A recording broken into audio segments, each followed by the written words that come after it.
Every 4 years, the federal government of Canada requires that we do a live exercise. We pretend to have an accident at the airport or just off the airport. We had schools involved with acting, we had makeup, we had all sorts of excellent things to realize a scenario.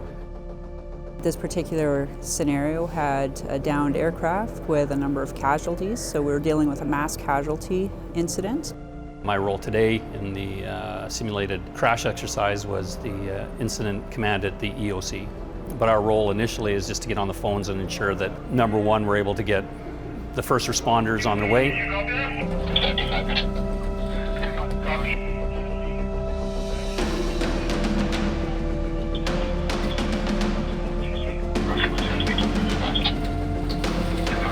My role was to attack the fire, so I initiated the attack on the fire.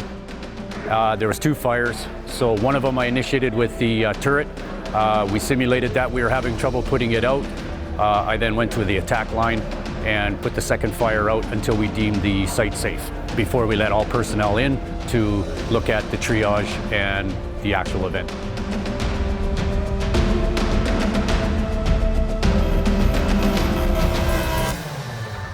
From the perspective of the RCMP, this is a very important exercise and activity to take part in. Here in Yellowknife, obviously this is our biggest city in the Northwest Territories, so we would have the most number of resources here, whereas in your smaller communities, you won't have that many responders to draw from.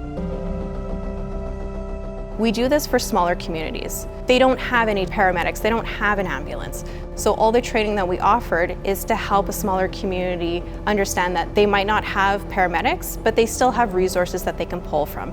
And how do you do it safely?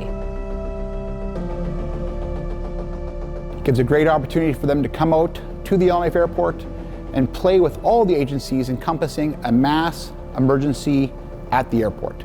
In Norman Wells, not only am I the assistant manager for the Norman Wells Airport, I also have Delaney, Toledo, Fort Good Hope, and Colville Lake. And what this training will enable our staff and the members of these communities to do is to help people help accident victims. So it was a very good training.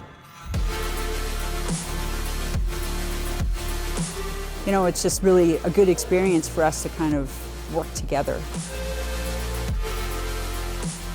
The biggest benefit that we see from this is that they're able to take the education and the experience from the exercise, bring it back to their region or their community, and then carry out the same type of training and exercise within their communities to hopefully prevent further loss of life.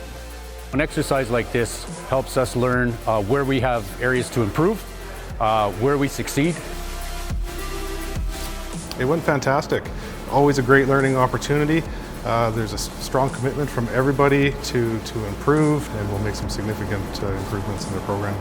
You know, you can put down process and steps in place, but until you actually run through an exercise, you don't know how you're going to perform. You can't practice enough, you know, for something that's unexpected.